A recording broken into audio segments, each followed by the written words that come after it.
हाँ तो फ्रांस ये सीरीज का सबसे पहला वीडियो है और इसमें लोग बात करेंगे व्यूजेस क्या है, व्यूजेस को कैसे यूज करना है और उसको किन किन तरीके से यूज कर सकते हैं। तो सबसे पहले बात कर लेते हैं कि व्यूजेस क्या है। सिंपली अगर आप व्यूजेस का ऑफिशियल साइट पे जाएंगे तो आपको मिल जाएगा लिखा हुआ बहुत सारा यहाँ पर। तो सिंपली अगर इसको बोला जाए तो Vue js is a progressive framework for building user interface, मतलब कि ये यूआई बिल्ड करने के लिए एक सिंपली एक फ्रेमवर्क है, ठीक है, प्रोग्रेसिव फ्रेमवर्क है। जैसे कि एंगुलर है यूआई बिल्ड करने के लिए, जैसे कि रिएक्ट है, रिएक्ट एक लाइब्रेरी है बट वो भी यूआई बिल्ड करने के लिए है और मैंने तो ऑलरेडी बहुत सारा प्रोजेक्ट भी डाल दिया है रिएक्ट पे, तो आप वो भी देख सकते हैं।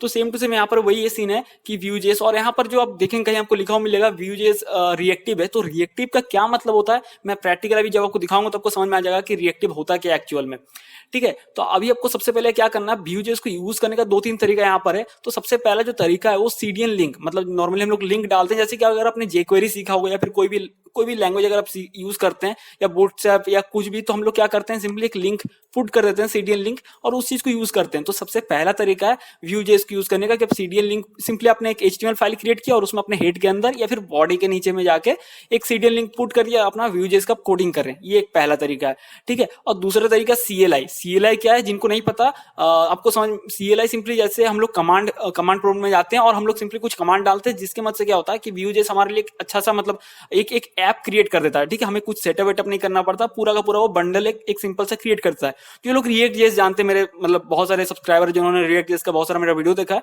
तो सिंपली हम लोग वहां पर एक कमांड डालते हैं रिएक्ट के लिए, npm npx create react app और ऐप का नेम, तो एक पूरा ऐप क्रिएट करके देता है। सेम टू सेम यहाँ पर भी वही होने वाला है सीएलआई। लेकिन व्यूजेस रिकमेंड करता है कि अगर आप स्टार्टिंग स्टेज पे बिगिनर्स है तो आपको सीडीएन लिंक पुट करके, मतलब सिंपली एचटीएमएल फाइल में सीडीएन लिंक पुट करके आपको उसको सीखना चाहिए। उसके बाद जैसे जैसे आगे बढ़ते हैं फिर आप सीएलआई पे जंप कर सकते हैं, ठीक है। और ये एकदम सही तरीका है। तो हम लोग स्टार्टिंग में यही करेंगे, सीडीएन लिंक पुट करेंगे और हम लोग व्यूजेस को सीखेंगे, और जैसे हम लोग आगे बढ़ेंगे एडवांस स्टेज पे आएगा तो हम लोग फिर सीएलआई में देखेंगे और कैसे उसका मतलब बेनिफिट लिया जा सकता है और कैसे क्या क्या उसके फीचर्स है वो देखेंगे, ठीक है। तो सबसे पहले सीडीएन लिंक हम लोग देखते हैं कि कैसे उसको सेटअप कर सकते हैं। तो सिंपली आपको क्या करना है, एचटीएमएल फाइल बनाना है, उसमें जैसे नॉर्मली हम लोग बनाते हैं और उसमें सीडीएन लिंक पुट कर देते हैं ना, सेम टू सेम वहां पर भी वही करना है। तो मैंने जैसे वीडियो में आपको बताया कि कैसे आपको सेटअप करना है, तो आपको आना है सिंपली, मैंने लिंक हर वीडियो का डिस्क्रिप्शन में मैं लिंक डाल देता हूं, तो आपको उसी लिंक पे आना है। तो ये प्राइवेट दिख रहा है तो इसको इग्नोर मारो अभी, क्योंकि मैं वीडियो को रिकॉर्ड कर रहा हूं तो इसलिए मैंने इसको प्राइवेट पे रखा है। जैसे मैं इसको पब्लिश मतलब अपलोड कर दूंगा तो फिर मैं पब्लिक कर दूंगा, ठीक है। तो इसको इग्नोर मारो, इससे कोई फर्क नहीं पड़ता है। आपको यहाँ पर आना, मैंने बहुत सारा फोल्डर मतलब ब्रांच बना के रखा है। तो बाय डिफॉल्ट व्यू बेसिक ये सिलेक्टेड है, ठीक है। आपको सिलेक्ट करना है जो भी आपको डाउनलोड करना है, तो view basic by default selected है, ठीक है। और आपको क्या करना है, सिंपली इसको डाउनलोड कर लेना है। तो यहाँ पर आपको क्लिक करना है और डाउनलोड जिप पे करना है, तो ये आपका डाउनलोड स्टार्ट हो जाएगा। तो आपको सिंपली कुछ सेटअप वेटअप नहीं करना पड़ेगा और इसको हम लोग डेस्कटॉप पे एक्सट्रैक्ट कर लेते हैं, ठीक है। ये मैंने इसको डेस्कटॉप पे एक्सट्रैक्ट कर लिया, ये देखो आ गया, ठीक है। अब इस फोल्डर को ओपन करते हैं और इसको अपने कोड एडिटर पे ओपन कर लेना है। तो मैं इसको विजुअल स्टूडियो कोड में ओपन कर लेता हूँ, ठीक है। और ज्यादा कुछ नहीं, सिंपल से एचटीएमएल फाइल है और देखते हैं यहाँ पर क्या सीन है।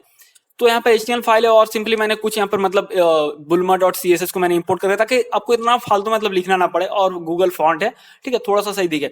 तो इसको भी हम लोग रन करते हैं। ये नॉर्मल HTML फाइल है, कुछ भी यहाँ पर Vue.js नहीं है, तो हम लोग Vue.js यूज करने वाले। तो सबसे पहला स्टेप क्या था, मैंने आपको बताया था ना कि आपको यहाँ पर इंजेक्ट करना है, ठीक है, स्क्रिप्ट टैग को।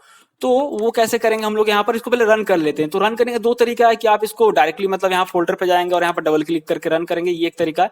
और दूसरा क्या है कि इसको आप लाइव सर्वर पे भी रन कर सकते हैं, मतलब कि उसके लिए आपको इंस्टॉल करना पड़ेगा वो एक्सटेंशन। और उसका क्या होगा कि इसको लाइव चलाएंगे तो आपको जैसे सेव करेंगे ना ये ऑटोमेटिक अपडेट हो जाएगा, आपको बार बार रिफ्रेश नहीं करना पड़ेगा जैसे हम लोग नॉर्मली ऐसे करते हैं, ठीक है। तो उसके लिए आप यहाँ पर क्लिक करेंगे एक्सटेंशन, और यहाँ पर अगर लिखेंगे लाइव सर्वर, ठीक है, तो आपको यहाँ पर मिल जाएगा। मेरा ऑलरेडी इंस्टॉल्ड है तो इसलिए यहाँ पर नहीं अनइंस्टॉल का ऑप्शन आ रहा है, तो आपको इंस्टॉल कर लेंगे और काफी सिंपल है। उसके बाद आपको यहाँ राइट क्लिक करेंगे, मतलब उस फाइल को ओपन करके एचटीएमएल फाइल को, और आपको यहाँ पर करना है ओपन विथ लाइव सर्वर, ठीक है। अगर आपको नहीं है तो भी कोई दिक्कत नहीं, आप सिंपली बार बार रिफ्रेश कर सकते हैं, उसमें कोई दिक्कत नहीं। लेकिन इसमें क्या होता है वो ऑटोमेटिक चेंज हो जाता है, ठीक है। तो अगर मैं यहाँ पर एक एक्सक्लेमेशन का सिंबल देता हूँ और सेव करता हूँ तो ये देखो ऑटोमेटिक आ गया, हमें रिफ्रेश नहीं करना पड़ता, बस इतने से बात है। तो अभी हम लोग Vue.js यहाँ पर इंजेक्ट करने वाले, तो वो कैसे करेंगे, तो मैंने बताया सीडीएन लिंक, तो इसको मैं कॉपी कर लेता हूँ यहाँ से, ठीक है। अब यहाँ पर दो चीजें, एक डेवलपमेंट वर्जन है और एक प्रोडक्शन। तो प्रोडक्शन जब तब यूज करना जब आप इसको रियल वर्ल्ड में यूज कर रहे हो अपने वेबसाइट के लिए, ठीक है। और नॉर्मली हम लोग यहाँ पर प्रैक्टिस के लिए डेवलपमेंट वर्जन यूज करते हैं। तो इसका फायदा क्या होता है कि कुछ वार्निंग वगैरह आता है, कुछ हमने मिस्टेक किया तो वार्निंग वगैरह कंसोल पे शो करता है, बस इतना ही सा अंतर है, ठीक है। और इसको हम लोग यहाँ पर जाते हैं बॉडी के एकदम नीचे जाके यहाँ पुट कर देते हैं, ठीक है। अभी जो हमने यहाँ पर व्यूजेस यूज कर दिया, आप बोलोगे यार अभी मतलब क्या खास है, मतलब ठीक है इसको क्लोज करते हैं, ये हमारा लाइव वाला है, ठीक है। तो रिफ्रेश नहीं करना, ऑटोमेटिक होगा। तो बोलोगे इसमें है क्या, मतलब क्या हम लोग अभी सबसे पहले हम लोग क्या करेंगे, डेटा को कैसे हम लोग प्रिंट करा सकते हैं, ठीक है, बाइंड कर सकते हैं डेटा को, कैसे बाइंडिंग जो बोलते हैं, बाइंड कैसे कर सकते हैं डेटा को, ठीक है। बाइंड का मतलब होता है सिंपली डेटा को कैसे आप पुट कर सकते हो यहाँ पर एचटीएमएल पे, एचटीएमएल मार्कअप पे, यहाँ पर टेम्पलेट पे हमारा बोला जाता है, ये एक तरह से टेम्पलेट है। तो उसके लिए सबसे पहले हम लोग व्यू का एक ऑब्जेक्ट क्रिएट करना पड़ेगा। तो मैं नीचे आता हूँ, स्क्रिप्ट यहाँ पर स्क्रिप्ट टैग देता हूँ यहाँ पर, ठीक है। और यहाँ पर क्या करते हैं हम लोग, ये ओपन क्लोज हो गया। अब पहले एक व्यू का ऑब्जेक्ट क्रिएट करते हैं। तो मैं लिखता हूँ न्यू व्यू, ठीक है, और इसके अंदर आपको एक ऑब्जेक्ट पास करवाना है नॉर्मली, ठीक है। तो हम लोग न्यू व्यू करके एक ऑब्जेक्ट, इसका इंस्टेंस क्रिएट कर रहे हैं और इसके अंदर एक ऑब्जेक्ट पास करना है करली ब्रेसेस के साथ, जैसे कि हम लोग करते हैं, ठीक है। ऑब्जेक्ट मतलब एक करली ब्रेसेस यहाँ पर देना है। और आपको यहाँ पर क्या करना है कि यहाँ पर आपको एलिमेंट लिखना है, मतलब ये लिखना है, और यहाँ पर उसका जो वैल्यू देना है, ये जो अंदर में ये ऑब्जेक्ट पास हो रहा है, इसमें इसका वैल्यू जो देना है एलिमेंट रेफर करेगा। एक यहाँ पर आपको आईडी देना है नॉर्मली, ठीक है, जो कि इस मतलब कि इसके अंदर वो काम कर पाएगा, ताकि उस एलिमेंट के अंदर वो काम कर पाए, वो एज ए उसको कंटेनर मान के चलेगा, ठीक है। मतलब कि उसको एक्सेस कर पाएगा और उसमें चेंज कर पाएगा Vue.js। तो उसके लिए हमें एक आईडी देना पड़ेगा यहाँ पर टॉप पे, तो बॉडी पे भी देख सकते हो या फिर यहाँ पर भी। तो मैं यहाँ पर दे रहा हूँ आईडी उस पे, ठीक है, और आपको यहाँ पर रेफर कर देना है उसी को। तो आईडी को हम लोग कैसे रिप्रेजेंट करते हैं, हैश, तो हैश ऐप, ठीक है। तो मतलब कि अब इसके अंदर जो भी होगा सब कुछ रिएक्टिव होगा, सब कुछ वो Vue.js हैंडल करेगा, ठीक है, क्योंकि हमने यहाँ पर इसको मेंशन कर दिया कौन से ईएल लिख के, मतलब एलिमेंट। तो ये हैश मतलब कि आईडी, जिस भी एलिमेंट का मतलब टैग का आईडी ऐप होगा, उसके अंदर का जो भी चीज होगा सारा कुछ Vue.js हैंडल करने वाला है, ठीक है, सिंपल सा। तो आपको इस तरह से एक बार इसको बता देना पड़ेगा कि कहाँ उसका एरिया एक्सेस क्या है, मतलब उसको बताना पड़ेगा। अब इसके बाद आपको क्या करना है, सिंपली डेटा आपको यहाँ पर डिफाइन करना है कि आप क्या क्या डेटा देना चाहते हो। जैसे यूजर्स का डेटा एरे हो सकता है, नॉर्मल डेटा भी हो सकता है, जैसे नेम, इमेज, ईमेल, कुछ भी, ठीक है।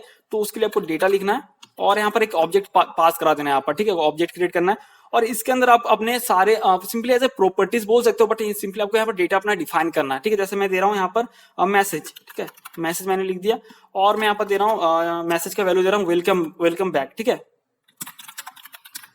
और इसको हम लोग कैसा भी यहाँ पर प्रिंट करा सकते हैं मार्कअप पे। तो मैं यहाँ हेलो वर्ल्ड की जगह पे अगर मैं लिखता हूँ यहाँ पर डबल करली ब्रेसेस देना, इसको इंटरपोलेशन भी बोलते हैं हम लोग। तो सिंपली इसके अंदर आपको लिखना है वो ये जो डेटा प्रॉपर्टीज के अंदर जितना भी आप डिफाइन कर रहे हैं ना, वो अगर आप यहाँ पर लिखेंगे तो उसका वैल्यू आ जाएगा, ठीक है। जैसे मैं लिखता हूँ मैसेज और इसको सेव करते हैं और चलिए देखते हैं।